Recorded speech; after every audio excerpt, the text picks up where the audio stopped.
आणि अशा प्रकारे वाहतूक कोंडीला सुरुवात झालेली आहे. पाहू शकता आपला जो प्रवास आहे आपण सुरू केलेला कल्याणहून भिवंडीच्या दिशेने जात होतो. आणि जसे कोण गावातून पुढे आलो आपण गोवे नाक्याजवळ पोहोचतानाच आपल्याला वाहतूक कोंडीचा सामना करावा लागत आहे. कल्याणहून आपण सुसाट आलो. कोणमध्ये थोडीफार वाहतूक कोंडी होती. त्यानंतर जसं कोणचा जो पेट्रोल पंप आहे आपण तिथून पुढे आलो, रिलायन्सचा पेट्रोल पंप तिथून पुढे गोवे नाक्याला पुन्हा एकदा आपल्याला वाहतूक कोंडीचा सामना करावा लागत आहे.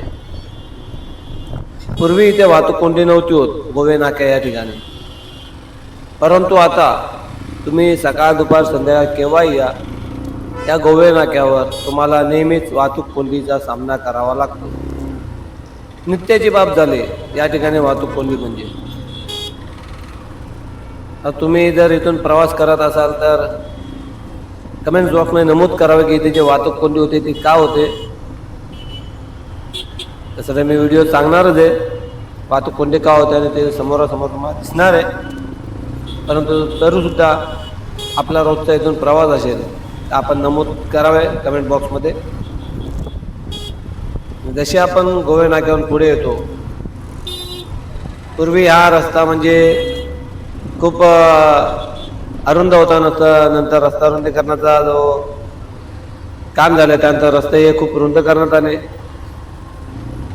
परंतु जसे इथे कपडा मार्केट बनायला सुरुवात झाली, पहिले 2-4 दुकान मग 2-4 दुकाने असे करता करता आज इथे खूप मोठा कपडा मार्केट बनलेला आहे.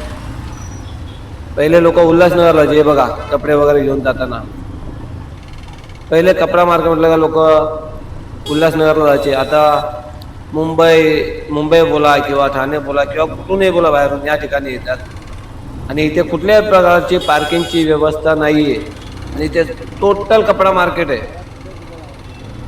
अनेक दुकान आहेत डाव्या बाजूला उजव्या बाजूला, परंतु पार्किंगची सुविधा नाही. तुम्ही पाहू शकता गाड्या कशा रस्त्याच्या मधोमध उभ्या आहेत, टोटल गाड्या. आणि तुम्ही बघा दुकानच्या बाजूला बाईक्स वगैरे, त्याच्या मागे रिक्षा, त्याच्या मागे गाडी, पुन्हा त्याच्या मागे गाडी.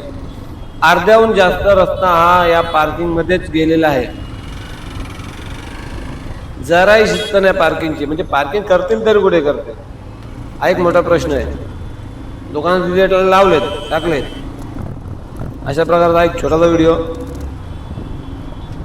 की जेव्हा आपण कल्याण ते भिवंडी प्रवास करतो त्यावेळेस लागणाऱ्या वाहतूक कोंडी फक्त गोवे नाका या ठिकाणची. व्हिडिओ आवडल्यास लाईक करावे, चॅनलवर पहिल्यांदा आल्यास त्यास सबस्क्राईब करावे. भेटूया पुन्हा एकदा असेच नवीन माहिती घेऊन एखाद्या नवीन व्हिडिओत. आणि कमेंट बॉक्समध्ये नक्की नमूद करा या ठिकाणी तुम्ही देखील वाहतूक कोंडीचा सामना करता का म्हणून. चला, जय हिंद, जय महाराष्ट्र. आपले मराठी मनासाठी Marathi YouTube channel. Like, share and subscribe.